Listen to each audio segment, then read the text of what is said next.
Hey y'all, what's up? It's Friday, so I'm gonna keep it black, but I'm gonna keep it brief. Now look, I didn't even want to talk about this, but y'all been in my DMs all week because y'all been talking about it all week, so I guess I'm gonna just have to have the last word. In terms of the slap, I'm on the side of Miss Tiffany Haddish. And there it is. Proverbs 18:6 says, a fool's mouth brings strife, and his mouth calls for blows. Amen? Willard was doing the Lord's work. Oh, but Lene, he shouldn't have done it in the presence of the whites. Listen, I don't subscribe to the belief that black people can't have breaking points. That black people have to set aside their humanity to maintain visuals for whites. Or even that we have to practice resilience in every trying situation as a form of resistance. Why? Because resilience is a trap. And black people don't always have to perform that part of black excellence in order to be excellent. A word, tweet it. See?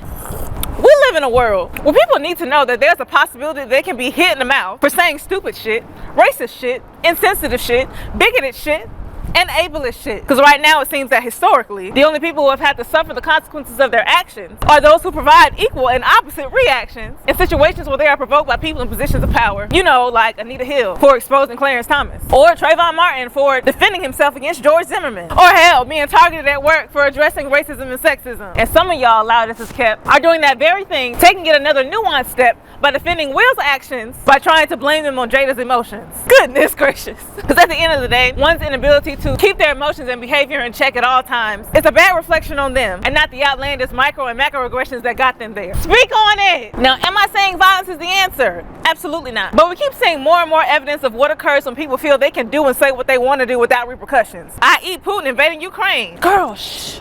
But you know me, it's never just based on my opinion. Let's get into the actual factuals. Mr. Christopher Rock, question. Has your career been so satiated with creative projects that you forgot that you did good hair? That you decided to make that movie yourself because your daughter had issues regarding her self-image? Too often, regardless of recognizing the issues that plague black women, many people are still used to making light of them, making the women responsible for them, or deducing them to fun and games. This was also made evident by all the white people that decided to chime in when 1, shut your ass up, instead of just observing, because 2, nobody asked you. As many of them make comparisons to Amy Schumer's roles, claiming it was way harsher than Chris Rock's, even when 1, her comments were about the movies these people made, which is completely appropriate for the occasion. 2, she did not make any attacks on people's appearances that were due to medical disabilities. I will say the stray about Jennifer's weight was uncalled for. And 3, her jokes were approved by the Academy beforehand. The problem is many of us, black and white, unfortunately, are oblivious to the depth of harm and violence that takes place when reminders of black women's trauma is laced into everyday conversation. And speaking of Amy, don't think I forgot about you, sis. Talking about I'm traumatized after seeing Will slap that man.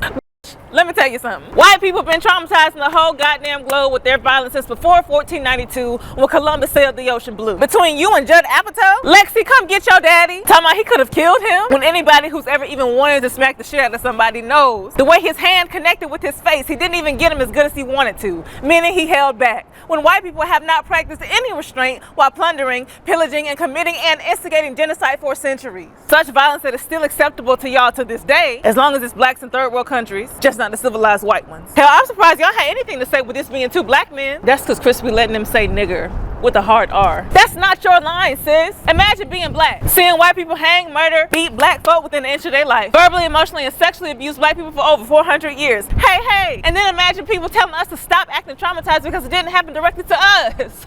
Girl, that is our slap and we gonna stick beside it. But you know what else I think is funny? Girl, what? It's just, never mind. Go on, say it. It's just so many of us are pro-slap and pro-Jada. You know, against comedians making offhand, careless, insensitive jokes about black women, but y'all didn't have that same energy for Dave Chappelle. In a very similar situation. But nobody slapped him. They just asked him to say sorry. My chest. Abort. The last thing I will say is to those who are upset at the Academy for condoning violence by giving Will his award, is that your outrage is late. The Oscars has been awarding rapists and pedophiles for years. Men with proven records, i.e. Harvey Weinstein, Woody Allen, Roman Polanski, and then there's Alec Baldwin making comments somebody known to tussle. The difference is Will didn't have anything to hide and he's not a predator. So stick that in your hypocritical juice box and suck it.